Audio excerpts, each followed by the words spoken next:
ବହୁତ ଯାତନା ସହିବାକୁ ପଡ଼ିଥାଏ ସଫଳତାର ଶିଖରରେ ପହଞ୍ଚିବାକୁ ହେଲେ। କିଛି ଅଳସିଆ ଆକୁ ଭାଗ୍ୟର ବରଦାନ ବୋଲି ବାହାନା କରନ୍ତି। ଭଲରେ ହାତକୁ ଦେଖିନିଅ, ସଫଳତା ତୁମ ହାତରେ ହିଁ ଅଛି, ହେଲେ ତାହା ହାତ ରେଖାରେ ନୁହେଁ, ବରଂ ହାତର ପରିଶ୍ରମରେ ଅଛି। ଜୀବନରେ ଗୋଟିଏ ସରଳ ମନ୍ତ୍ର ମନେ ରଖିଦିଏ କି ମୁଁ ସେ ପର୍ଯ୍ୟନ୍ତ ଚେଷ୍ଟା କରିବି ଯେପର୍ଯ୍ୟନ୍ତ ମୁଁ ମୋ ଲକ୍ଷ୍ୟସ୍ଥଳରେ ନ ପହଞ୍ଚିଛି। ଆଗକୁ ବଢ଼ିବାର ଅଛି, ତାହେଲେ ନିଜକୁ କାଲ ଭାବିନିଅ, କାରଣ ପ୍ରାୟତଃ ଅନ୍ୟମାନଙ୍କ କଥା ଶୁଣିଲେ ମନ ଏମିତି ଦୁର୍ବଳ ହୁଏ ଯେ ଆଉ ଉଠିବାକୁ ବି ସାହସ ହୁଏନି। ମୁଁ ଫଳକୁ ଦେଖି ମଣିଷକୁ ଚାହିଁଲି। ଯିଏ ଉପରେ ବହୁତ ମିଠା କଥା କୁହେ, ସିଏ ପ୍ରକୃତରେ ଭିତରୁ ସଢ଼ି ଆସୁଥାଏ।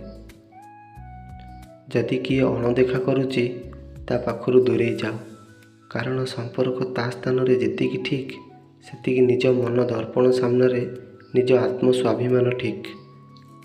ମୁଁ ସବୁଠାରୁ ଅଧିକ ଧୋକା ନିଜ ଭଲ ଗୁଣ ପାଇଁ ପାଉଛି, କାରଣ ସାମ୍ନାବାଲାଙ୍କୁ ତ ବହୁତ ବିଶ୍ୱାସ କରିନେଲି। ପରେ ଜାଣିଲି ଏ ମଣିଷ ସାମ୍ନାରୁ ଯାହା ଦେଖାଯାଏ, ପ୍ରକୃତିରେ ସେ ତାହା ହୋଇନଥାଏ। ମଣିଷ ଅଧିକ କାମ କଲେ ସଫଳ ହୁଏନି, ବରଂ ଠିକ୍ ଉପାୟରେ କାମ କଲେ ସଫଳ ହୋଇଥାଏ।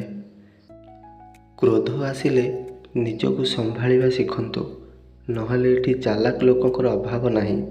ନିଜ ସ୍ୱାର୍ଥ କାମ ଭାରି ସହଜରେ ତୁମ ଦ୍ୱାରା କରିନେବେ।